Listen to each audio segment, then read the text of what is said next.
NEET study tuition में आपको स्वागत है। इस वीडियो में हम लोग semester 2 MDC paper political science का एक मोस्ट इंपॉर्टेंट प्रश्न देखेंगे। देखो, यह वीडियो मैं अभी सेमेस्टर 2 वालों के लिए बना रहा हूं, लेकिन यदि आप सेमेस्टर 1, 2, 3 या कोई भी सेमेस्टर में हो, एमडीसी पेपर का सिलेबस तीनों में सेम है, तो यह वीडियो तीनों सेमेस्टर वालों के लिए है। प्रश्न हमारा क्या है? मानवाधिकार के अर्थ एवं परिभाषा की व्याख्या करें। तो इस वीडियो में हम लोग देखें मानवाधिकार का क्या अर्थ होता है, इसकी क्या परिभाषाएं होती है, इसको कवर करेंगे।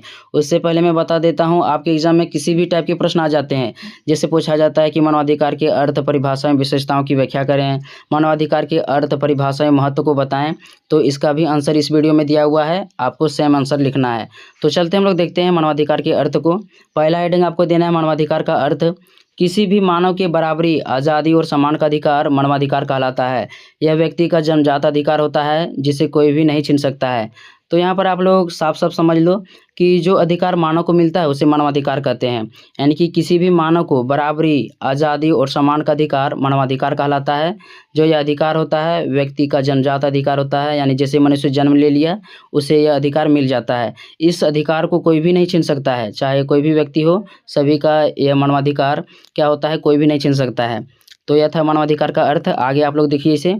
अर्थात प्रत्येक व्यक्ति को स्वतंत्र रूप से जीने का अधिकार है। उसके साथ धर्म, जाति, प्रतिष्ठा, लिंग के आधार पर भेदभाव नहीं किया जा सकता है। इसे ही मानवाधिकार कहा जाता है।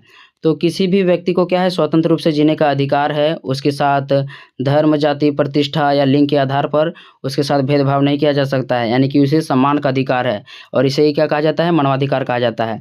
तो यहाँ पर मानवाधिकार का अर्थ दिया हुआ है, एकदम सिंपल शब्दों में मैंने लिखा है। एक बार अच्छी तरह से पढ़ लीजिए, समझ में आ जाएगा। नेक्स्ट देखते हैं हम लोग। देखो, अगला आपको लिखना है मानवाधिकार के कुछ प्रमुख उदाहरण। तो देखते हैं हम लोग मानवाधिकार के कौन कौन प्रमुख उदाहरण है। तो देखो यहाँ पर लिखा हुआ है, मानवाधिकारों की सार्वभौमिक घोषणा पत्र को 10 दिसंबर 1948 को संयुक्त राष्ट्र महासभा द्वारा अपनाया गया था। मानवाधिकारों की सार्वभौमिक घोषणा पत्र को कब अपनाया गया था? तो 10 दिसंबर 1948 को संयुक्त राष्ट्र महासभा द्वारा अपनाया गया था। इस घोषणा पत्र में कुल 30 मानव अधिकारों का उल्लेख है। तो मनुष्य जो है, मानव जो, इसमें उनको 30 मानव अधिकार मिला है। तो अभी देखेंगे कौन कौन से अधिकार है, मोस्ट इंपॉर्टेंट हम लोग देखेंगे। सबसे पहले आप लोग समझ लो कि मानवाधिकार जो सार्वभौमिक घोषणा पत्र था, इसे 10 दिसंबर 1948 को संयुक्त राष्ट्र महासभा के द्वारा अपनाया गया था। इसमें मनुष्यों को 30 अधिकार दिए गए थे। तो कौन कौन से वे प्रमुख अधिकार हैं, इनको आप लोग देखो जिसमें से कुछ प्रमुख निम्नलिखित है, यानी जो 30 अधिकार है उसमें से कुछ प्रमुख निम्नलिखित है। पहला दिया हुआ है जीवन का अधिकार, दूसरा है स्वतंत्रता का अधिकार, तीसरा है समानता का अधिकार, चौथा शिक्षा, पांचवा सुरक्षा का अधिकार, छठा दिया हुआ है व्यक्ति का अधिकार, अभिव्यक्ति का अधिकार, यानी कि बोलने की स्वतंत्रता का अधिकार, धर्म का अधिकार, गुलामी से मुक्त अधिकार, शांतिपूर्ण एकत्र होने का अधिकार, और 10 नंबर में है परिवार बनाने का अधिकार। तो यह मोस्ट इंपॉर्टेंट अधिकार दिया हुआ है। यदि आपके एग्जाम में पूछता है कि मानवाधिकार के प्रकार बताएं, तो इसका भी आंसर आप लोग लिख सकते हो। जैसे जीवन का अधिकार, जीवन का अधिकार मतलब प्रत्येक मनुष्य को जीवन जीने का अधिकार है, स्वतंत्र होने का अधिकार है, समानता, शिक्षा, सुरक्षा, अभिव्यक्ति यानी बोलने की अधिकार, धर्म का अधिकार है, गुलामी से मुक्त का अधिकार है, कोई भी व्यक्ति किसी को गुलाम नहीं बना सकता है, शांतिपूर्ण यानी कि आप कहीं भी शांतिपूर्ण ढंग से इकट्ठा होकर के आंदोलन कर सकते हो, वहाँ पर मतलब शांतिपूर्ण ढंग से क्या कर सकते हो, कोई भी कार्य कर सकते हो। आगे दिया हुआ है परिवार बनाने का अधिकार।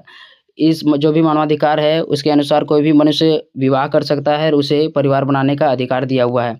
तो ये मोस्ट इम्पोर्टेंट था, ठीक है। मानवाधिकार के कुछ प्रमुख उदाहरण दिया हुआ है, इनको आप लोग क्या करिएगा, पढ़ लीजिएगा अच्छी तरह से, एकदम सिंपल है। और क्वेश्चन आएगा कि मानवाधिकार के प्रकारों को बताएं, तो उसके बारे में डिटेल से आप लोग इन सभी पॉइंटों को लेकर के लिख लीजिएगा। नेक्स्ट अब हम लोग देखते हैं।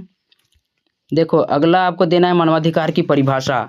तो मानवाधिकार की क्या क्या परिभाषा यहाँ पर दिया हुआ है, इनको देखो आप लोग। देखो, पहला है जॉन लॉक के अनुसार, यानी यह विद्वान है, तो विद्वानों ने क्या क्या मानवाधिकार की परिभाषा दिया है, तो देखो इनको आप लोग। जॉन लॉक के अनुसार मानवाधिकार उन अधिकारों का समूह है जो प्रत्येक व्यक्ति को उसकी प्राकृतिक अवस्था में प्राप्त होते हैं, जिसमें जीवन, स्वतंत्रता, संपत्ति के अधिकार प्रमुख हैं। तो जो जॉन लॉक है, इनका क्या मानना है, मानवाधिकार उन अधिकारों का समूह है जो प्रत्येक व्यक्ति को उनकी प्राकृतिक अवस्था में प्राप्त होते हैं, यानी कि जैसे ही मनुष्य जन्म लिया उसको ये अधिकार मिल जाता है, जिसमें जीवन, स्वतंत्रता, संपत्ति ये सभी प्रमुख हैं, ठीक है। आगे दिया हुआ है हेनरी सुई के अनुसार, इनको देखो आप लोग। मानवाधिकार वे न्यूनतम मानक हैं जिनके बिना लोग एक पूर्ण और सम्मानजनक जीवन नहीं जी सकते हैं। देखो यहाँ लोग हम समझते हैं, फिर से समझो। यहाँ हेनरी सुए के अनुसार क्या है, मानवाधिकार वे न्यूनतम मानक है जिनके बिना लोग एक पूर्ण और सम्मानजनक जीवन नहीं जी सकते हैं। तो जो भी परिभाषा दिया हुआ है इनको अच्छी तरह से आपको पढ़ना है और एग्जाम में इसी टाइप के आपको लिखने होंगे, क्योंकि परिभाषा को नहीं बदला जा सकता है। ठीक है, तो इनको देख लीजिएगा और पढ़ लीजिएगा। नेक्स्ट देखते हैं हम लोग, तीसरा दिया हुआ है RJ के अनुसार। तीसरा क्या है, RJ के अनुसार मानवाधिकार वे अधिकार हैं जो प्रत्येक व्यक्ति को मानव होने के कारण प्राप्त होता है। यानी जो व्यक्ति मानव है उसे ये अधिकार प्राप्त होता है। किनका मानना है, तो RJ के अनुसार मानना है। देखो अगला दिया हुआ है लास्की के अनुसार, मानव अधिकार सामाजिक जीवन की वे परिस्थितियां हैं जिसके बिना कोई भी व्यक्ति अपने व्यक्तित्व का विकास नहीं कर पाता। तो यह जो भी मैंने आपको यहाँ पर परिभाषा बताया है, इनको क्या करिएगा, कम से कम एग्जाम में 3 परिभाषा आपको लिख देना है। ठीक है, तो इनको देख लीजिए और एग्जाम में आप इस टाइप के लिख लीजिएगा, आप अच्छा मार्क्स मिलेगा। नेक्स्ट देखते हैं हम लोग, अगला आपको क्या लिखना है, मानवाधिकार का महत्व या विशेषता। तो आपके एग्जाम में मानवाधिकार का अधिकार पूछा जाता है, महत्व पूछा जाता है, तो उसका भी आंसर आपको सेम लिखना है। और मैंने इस वीडियो में आपको प्रकार भी बता दिया, तो इससे आपका सारा कवर हो जाएगा। तो देखते हैं हम लोग मानवाधिकार के अर्थ या विशेषताओं को। पहला दिया हुआ है जन्मजात अधिकार। मानवाधिकार जन्मजात अधिकार होता है, अर्थात जैसे ही मनुष्य जन्म लेता है उसे यह अधिकार प्राप्त हो जाते हैं। इस प्रकार से जन्मजात अधिकार मानवाधिकार की एक प्रमुख विशेषता है। तो जो जन्मजात अधिकार है क्या है, मानवाधिकार की एक प्रमुख विशेषता है, क्योंकि जैसे ही मनुष्य जन्म लिया उसको सभी मानवाधिकार प्राप्त हो जाते हैं, जो भी 30 मानवाधिकार दिया गया है। ठीक है, तो जन्मजात अधिकार इसकी एक पहली विशेषता है या इसका एक प्रमुख महत्व है। नेक्स्ट देखो आप लोग यहाँ पर, अगला दिया हुआ है सार्वभौमिकता। दूसरा क्या है, सार्वभौमिकता है। इसका मतलब है कि जो है ना, यहाँ पर देखो आप लोग, मानवाधिकार एक सार्वभौमिक अधिकार है, अर्थात यह अधिकार सभी लोगों को समान रूप से प्राप्त है, जो इसकी एक प्रमुख विशेषता है। यानी कि सार्वभौमिकता कहने का मतलब है जो भी 30 अधिकार दिया हुआ है सभी लोगों को समान रूप से दिया हुआ है, चाहे वह स्त्री हो, पुरुष हो या कोई भी जाति धर्म के हो, सभी लोगों को मानवाधिकार दिया गया है, यानी कि सार्वभौमिक रूप से समान रूप से दिया गया है। तो यह था सार्वभौमिकता, इसकी दूसरी विशेषता थी। नेक्स्ट देखते हैं हम लोग, तीसरा पॉइंट है गरिमापूर्ण जीवन का अधिकार। यानी मानवाधिकार की तीसरी विशेषता क्या है, गरिमापूर्ण जीवन का अधिकार। इसे आप लोग देखो, प्रत्येक व्यक्ति को सम्मान, आदर, प्रतिष्ठा तथा गौरवपूर्ण जीवन जीने के लिए मानव अधिकार की बहुत ही आवश्यकता है। मानवाधिकार प्रत्येक व्यक्ति को गरिमापूर्ण जीवन जीने के लिए अधिकार देता है, जो इसकी सबसे बड़ी विशेषता है। तो गरिमापूर्ण जीवन कहने का मतलब है कि सभी व्यक्ति को समान रूप से आदर, प्रतिष्ठा और गौरवपूर्ण जीवन जीने के लिए मानव अधिकार जो है इसको अधिकार देता है। सभी व्यक्ति को समान रूप से उनको जीवन जीने के लिए अधिकार देता है। तो जो गौरवपूर्ण अधिकार है मानवाधिकार की यह तीसरी विशेषता है। ठीक है, नेक्स्ट देखो आप लोग, चौथा दिया हुआ यहाँ पर हक का अधिकार। हक का अधिकार, चौथा क्या है, हक का अधिकार। मानव अधिकार प्रत्येक मनुष्य को स्वतंत्रता, समानता, जीवन जीने तथा उनके अन्य हक अधिकार देता है जिससे कोई भी नहीं छीन सकता है। तो जो प्रत्येक मनुष्य हो गया, चाहे वह स्त्री हो या पुरुष, सभी को, ठीक है, क्या है, मानव जो है, मानव अधिकार क्या करता है, प्रत्येक मनुष्य को स्वतंत्रता, समानता, जीवन जीने और अन्य कई जो उनके हक के अधिकार होते हैं वे सभी अधिकार देते हैं। तो यह चौथी विशेषता था, हक का अधिकार। नेक्स्ट देखते हैं हम लोग, पांचवा दिया हुआ है मूलभूत अधिकार। पांचवा पॉइंट क्या है, मूलभूत अधिकार। तो कौन कौन मूलभूत अधिकार, यहाँ पर आप लोग देखो, मूलभूत अधिकार मानवाधिकार की एक प्रमुख विशेषता है। इसमें सभी लोगों को मूलभूत अधिकार जैसे स्वतंत्रता, समानता, शिक्षा, स्वास्थ्य, रोजगार तथा अन्य कई अधिकार प्रदान किए जाते हैं। तो जो भी मूल अधिकार हो गए, जैसे स्वतंत्रता हो गया, समानता हो गया, शिक्षा हो गया, स्वास्थ्य, रोजगार और अन्य भी कई प्रकार के मूल अधिकार होते हैं, वे क्या करते हैं, मानवाधिकार सभी लोगों को देता है। तो मूल अधिकार मानवाधिकार की एक प्रमुख विशेषता है। तो 5 विशेषता मैंने आपको यहाँ पर बताया है, इनको आप लोग अच्छी तरह से पढ़ लीजिएगा, समझ में आ जाएगा।